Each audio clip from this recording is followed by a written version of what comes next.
Hello kaibigan, tayo po nagbabalik sa isa na namang video at ito po ang Plants vs Brain Roots. So huwag na natin ito patagalin, simulan na natin. So ito daw dito, bibili tayo ng mga plants. Ito cactus seeds, sige bilhin po natin yan, tapos lalagay daw dito. Oh, meron siya ganito, para siyang ano pala, Plants vs Zombie no. Tapos ito yung mga, tapos pwede natin siya paluin. Ayun no, may ano tayo, may damage.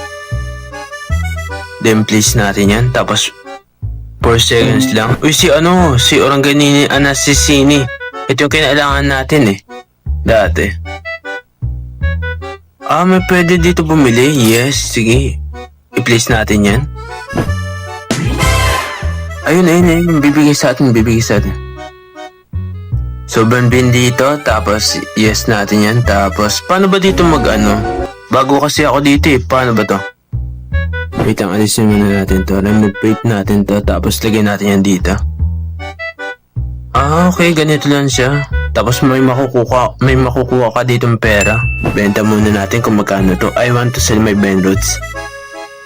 Ay, lahat na yun? What? Ito, pwede na natin itong mabili na strawberry seed. Tapos lalagyan natin yan dito. Angela Owens Gifts. What? Nawawala yun? Thank you, Pere. Thank you, Angelo. So, lalagyan natin sa dito. Ano to? Pwede magnakaw? Wait, try ko nga. Ayaw naman, what? Bawal magnakaw dito? Sayang naman. Ayun nga pala guys, sa pagkakalam ko, may gawa daw to ng laro na ito ay si Jandel daw po. Mas maganda sana kung silang dalawa ni sa amin, no? Para mas mapaganda pa itong laro na to. Kasi si Jandel magaling dito sa mga plants na to. Tapos sa amin naman magaling dyan sa mga brain roots, diba? Kung magsasama silang dalawa dito sa laro na to, hindi mas magiging maganda yung laro, diba? Ay, may rebirth dito rin pala. So, wait lang, si Tralalelo Trulala, kailangan natin. Tapos yung Bimbini Gosini, tapos kailangan 1 million. Yung water bucket, try natin kung mababawasan. Oo nga, nababawasan. 1 minute, yun ang babawas sa kanya. Okay, ganun pala yun. Sige. Ito naman ito tumubo. Ayun na yung dragon fruit. So ilang damage na ito? 500? Tapos ito 19 lang. So, mas maganda talaga tong dragon fruit na mag-stack tayo. Wait lang, ano to? Ano to na guaranteed legendary in 5100? Ah, kapag nakapatay siguro tayo ng legendary, ayun yun. Legendary ba yung lumabas kanina? Tapos kapag mythic yung napatay natin, 107 na napatay natin ng mythic. Gandahan dito sa laro. Diba kunyari nakapunta na sila dito, hindi nila to kakainin. Kasi sa Plants vs Zombie kinakain to eh. Ah, meron pala dito ganito. Equip base brain root. Okay, nakita ko. Ngayon ko na nakita. Tapos dito, kung saan na maglalagay. Tapos simula dito sa pinakamataas hanggang dito sa pinakamababa. So ito yung pinakamababa natin. Kasi sunod-sunod so magkano to? 259 kada seconds. Tapos ito, 231. Tapos 181. 125. Tapos 125. Tapos 45. O diba? Magkakasunod. So pwede pala itong equip brain roots. Tapos pwede mo siya makolekta yung pera, no? So kapag nag-equip brain root tayo, makukolekt yan, no? No? Kaya kahit pala nandito tayo, so wag na natin yung i-manage, no? Equip base brain root na lang natin. Tapos dito pwede pala mag-expand. So magkano yung expand niya? 100k. Sige, expand tayo. Tapos yes. Ay, kailangan ko pala maglagay ng plus dito. Baka may sumugod dyan. Wait lang, bossing. So kailangan ko si sunflower siguro. 3 restock niya. Wait lang. Asan yung plants natin? Wait.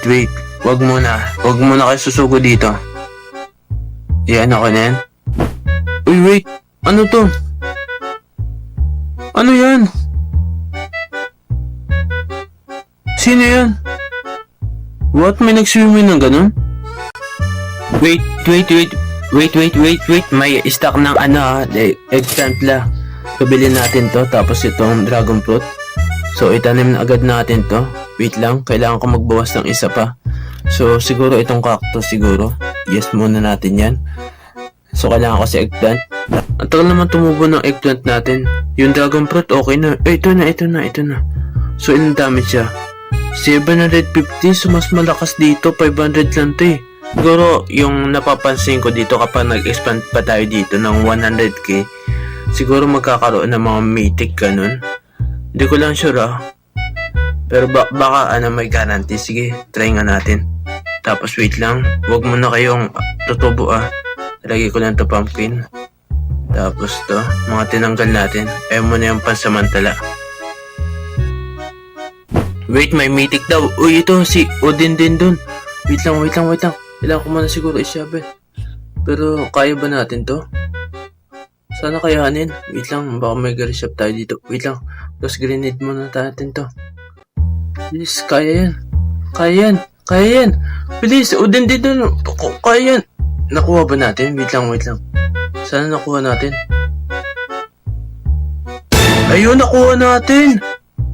375 per second si Odin din dun. Finally, may godly na tayo dito. Tama siguro guys nung hinala kapag nga dito nag-expand tayo. May chance na maging ganun. Magkaroon ng mga ganun. Kasi diba nag-expand lang tayo dito nagkaroon. Wait lang, may mutation to. Gold to eh. Ibig sabihin mataas yan. So matatanggal ba yan kapag nag-base na equip base biniro tayo? O ayun nga, natanggal. O diba mas mataas siya kaysa dito sa original na 231 per seconds lang. Ito may mutation kaya 333 per seconds. Mas mataas pa dito sa mythic na to. Isamantala yan, rare lang yan. Pero may mutation kasi kaya mataas. So kung mapapansin nyo nga po pala mga kaibigan, ito pala yung plans natin. So nag-ipon talaga tayo dito mga dragon fruit. Inantay natin dito mag-restock. Bale, papalitan ko to. Itong pumpkin na yan, tatanggalin ko yan. Itong sunflower na yan, tatanggalin ko yan. Papalitan po natin yan lahat ng dragon fruit. Pero mas maganda pa rin yung eggplant dito kaysa sa dragon fruit, no? Kasi siya, 750 damage. So kapag may nag-restock dito na magaganda katulad nitong watermelon, cocotank, carnivorous, Mr. Carrot, tomatrio. So kung sakali mag-restock yung papalitan ko itong mga plant na to. So ito pa lang yung nakuha nating godly, no? Sino nga to ang pangalan mo? Orcala. Rainbow siya. So 375 per second siya. Tapos si Odin din dun. So godly siya. Tapos 375 per second rin siya. Uy, wait lang. Ba't ko yun? Diyan ka lang. Kang alis dyan. So ayun pa lang yung nakuha natin godly. Tapos ito meron tayong nakuha gold dito. So dito ko man siguro guys tatapusin yung ating video, no? Then gigilin ko pa to ng walang camera or hindi ako naka-record ganun. Hanggang dito lang muna yung video natin guys. Then maraming salamat sa panonood. At sana nag-enjoy kayo. Kung nag-enjoy nga kayo ay mag-subscribe na. So yun lang guys. Bye bye. Peace out.